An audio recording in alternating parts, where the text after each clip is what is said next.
I loved school. I really loved school. It was like a glorified youth club. I had nothing to offer at school. I didn't learn much about myself at school. Didn't feel compelled to excel or put extra effort into any class at school. But I liked hanging out with my mates. I didn't bunk off because I was happy.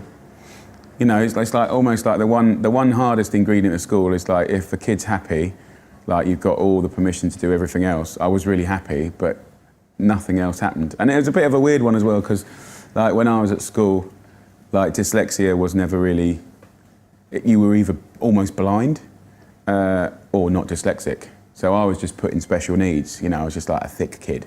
So, you know, whereas now my nephews kind of get a proper rundown, they know so much more about their particular type of help they need.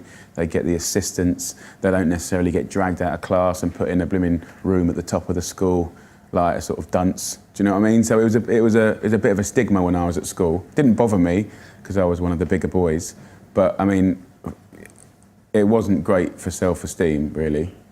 They all said the same thing. Lovely boy, you know, polite, respectable. You know, I got on with the teachers, but you know.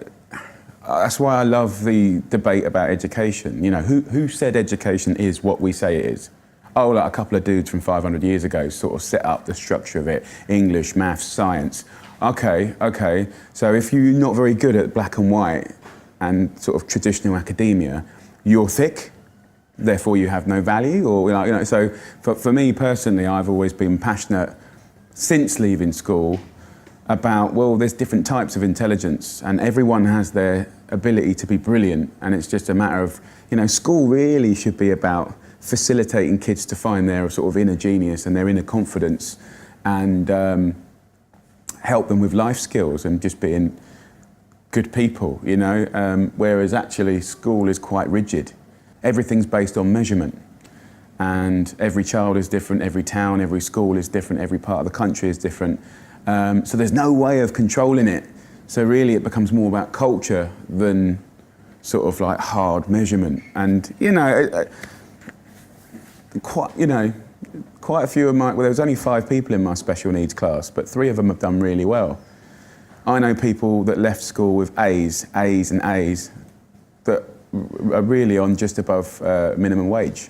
Personally, I think my strengths is just a complete obsession to any expression of empowering people and teaching people to cook. And it's that simple. Whether it's a book, the paper it's on, the photographer we use, sitting next to, you know, 15 years later, the effort on design, how we lay out a page to try and empower Billy from Bognor to be able to achieve something, you know, that's really affordable that a king would be happy to eat. You know, I mean, ultimately that is what it comes down to for me. You know, we've got a massive problem in this country with